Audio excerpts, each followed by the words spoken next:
Hi, I just thought I'd share with you a face mask pattern so that if you need a face mask for some reason, then there's a pattern for you here. So the pattern is free from GourmetQuilter.com. Let's make a face mask. It is not a medical mask, I just need to make that clear. It is a face mask made out of cotton fabric. It will help with some things, it will not help with everything. But there's lots of reasons for wearing masks. So I just thought I would go through it. So in this pattern I've included actually 5 sizes. So there's shapes here for the different sizes, and I've already cut my shapes out. As you can see, I've got all 5 sizes showing you here. So this is a larger adult size. This is the medium adult size. This is the size I would wear if I was wearing a mask. Then there's a smaller adult, a child, and one for our little special friends. So if I was making something like this, I found that to wear a mask, I didn't really like just having things over my ears. This is one that would fit over my ears. I've also got some wire in there to help mold it over your nose so that nothing can get in there.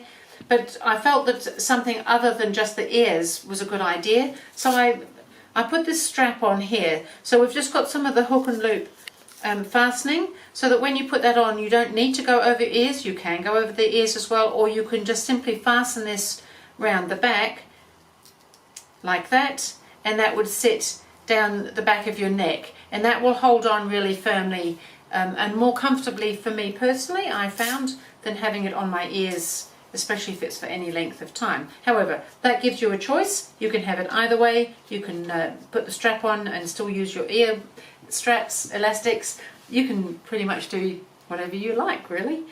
So I've gone ahead, I'll just quickly run through how we're going to make the mask. I'm making a medium adult, which is the size that I would wear, same as this one here.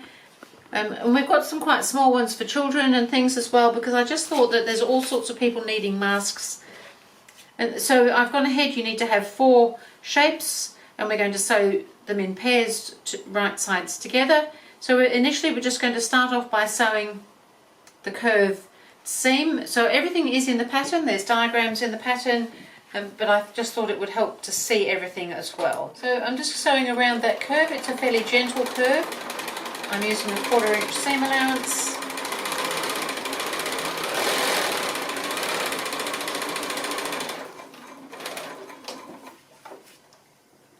And I can actually pop the other one straight in, so you can, if you were making several of these, you can chain piece this part. We've got to make 2 like this, so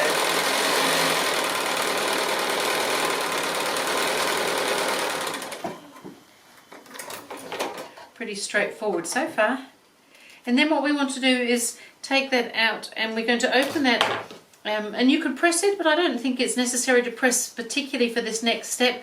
What we're going to do is push that seam to one side and stitch that down like a little top stitch, maybe 1/8 of an inch away from the actual seam line.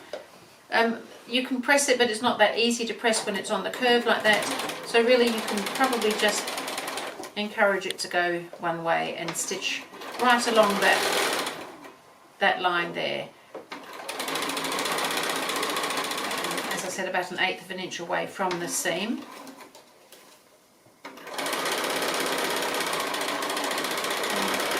We need to do that to both pieces. So I'll do the second piece and then show you the next bit. So I've gone ahead and I've done the line of top stitching on both of my pieces. And the next thing to do is to pop some elastic for the sides.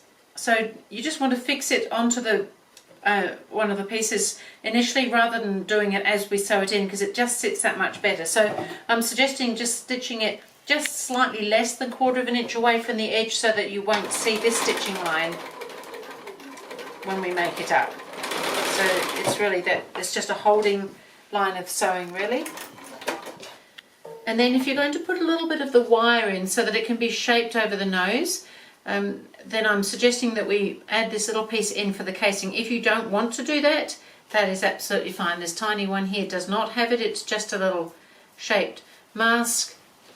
But I think it's probably quite helpful if we're trying to keep things fairly safe.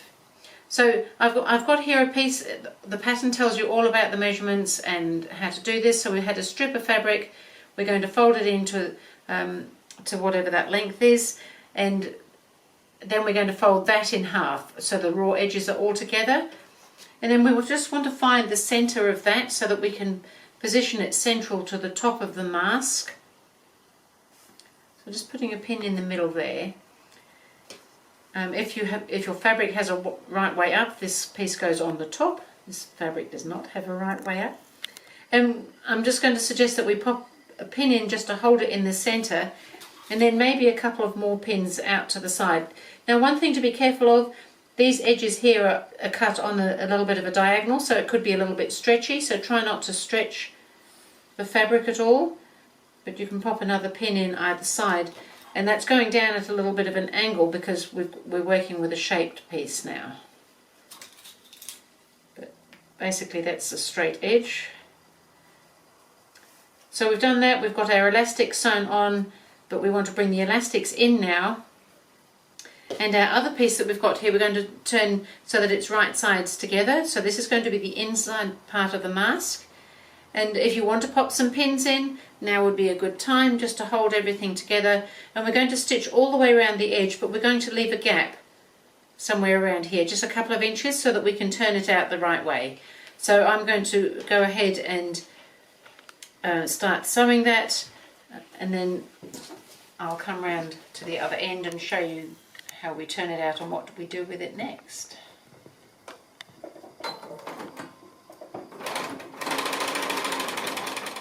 So I've stitched all the way around and just left myself a gap here for turning.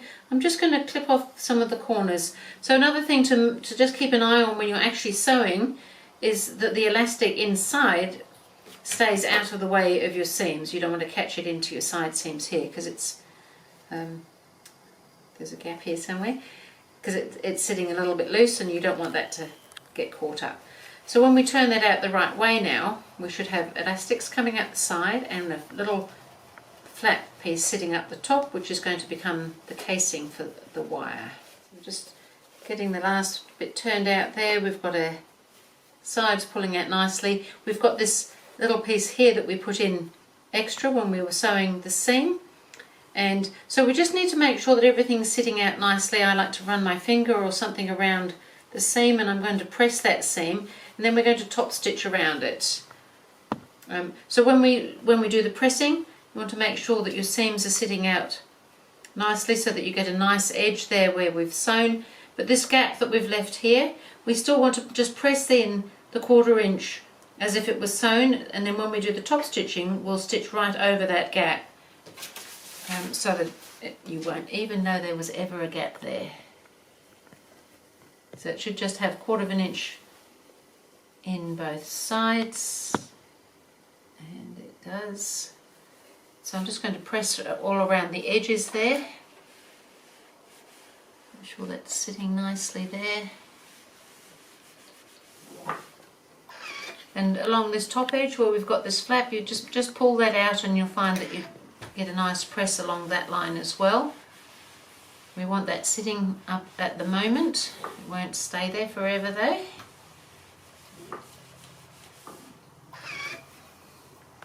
So that's looking pretty good. So what we want to do now is go all the way around, not around that piece, but along the seam line, all the way around with a top stitch approximately 1/8 of an inch in from the edge. And then I'll show you how to do the little casing for the wire fitting as well.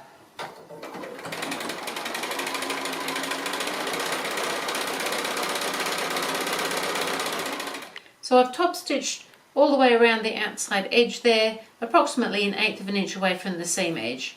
And so now we've got this little piece up the top here that we're just trying to make into a casing so that we can pop something in to help shape it. So I'm just going to fold that now to the inside. So if you've got a right and a wrong side, it's going to the wrong side. Just fold it over, and I'm just going to stitch down that end, and I'm just going to fold it over so that it's sitting nicely all the way along. It will want to just be a little bit, it shouldn't bubble as you're sewing it, but it's fairly full in there because of the shape that we're creating. So down one end and along, not back up the other end. We're going to leave that open so that we can push something in there. So I'll go ahead and I'll stitch this piece down. I'll just Let's do it so that you can see, because it's a little bit of a funny shape.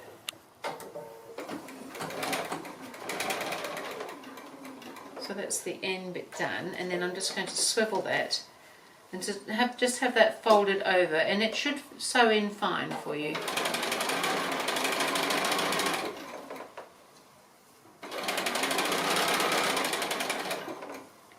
And then you're kind of coming around a bit of a curve. It's okay, I think. And then just do a little back stitch there to finish that off. So when we put some wire in, which I'll do to show you what I'm doing, we can either stitch that at the end afterwards or leave it open so that you can take it in and out if you're going to be washing the mask and don't want to leave it in there. So I'm using a pipe cleaner. There's other things you can use. You could have some wire. There's a couple of other things mentioned in the pattern. You could have some wire, which if you've got just wire without any sort of coating on it, I suggest maybe some electrical tape or something just to cover over it. So this is a pipe cleaner. This is twice as long as it needs to be. So I'm actually just going to bend that over so that the join bit is in the middle, and I'm just going to twist it so that I felt that single pipe cleaner wasn't quite strong enough to get a reasonable shape that will hold, but this works quite well. But there's other sorts of ties and things that you can use as well. So that's now about the right length to go in there. So I'm now just going to pop that in and push it all the way along to the end. Now if you can't get it in, you should be able to sort of push it along and pull it through a little bit so that it's sitting pretty central. Now so you could now sew that across if you wanted to, but if you wanted to get it in and out, then I would just say leave it like that, because it's probably going to stay there. So now you can shape that so that it can keep air and things from getting in and out where you don't want it to, along the top there, you know, over our nose sort of situation. So really that mask is now ready to use. However, as I mentioned before, there's just a little strap that you could add if you wanted to, just to make it possibly a little bit more comfortable for wearing. So again, the pattern tells you about the cutting. We've got a strip of fabric here, and we've folded it in half, and then we folded the raw edges into the middle so that it's folded over like that, so all the raw edges are inside. And then we're just going to position it onto the mask strap. Now you need to make sure it's up the right way. So the way I've done all these ones is with the right side of the mask facing up, and I've put the strap out to this side on all of them. If you put it out to this side because you feel that's a more convenient way, you just need to put it up, you need to turn the mask over so that it's up the other way, because when you're doing it up it goes back to front. Trust me, I know. So I'm going to do this one the same as the ones I've done before, because then I won't get confused. So I'm just going to bring that up. So it's just pressed at the moment. I haven't done any sewing on it. I think you can do all the sewing in one go with this, and just bring maybe an inch or so of that over. And then we're just going to put some of this hook and loop fastener on here. So I'm just going to overlap that on there, and what I've been doing is I just start sewing and then include the other piece at the other end. So we're probably folding this one over about 1 inch, and maybe a little bit less, maybe 3/4 of an inch at this end, but leaving approximately 1/2 inch without the fastening, so that you can grab it to open it and close it. So I'll go ahead and I can sew this on just so that you can see what I'm doing. So I've got about 1 inch over there, and just leave a little bit of a gap. You want that elastic to be running freely through there, so you're making a little bit of a channel for the elastic there. And then if you just start sewing up here and sew all the way along, don't forget to get your other piece ready, because sometimes you get to the other end and you realise you haven't included it. So we're leaving a little bit of a gap at the end so that you can grab it.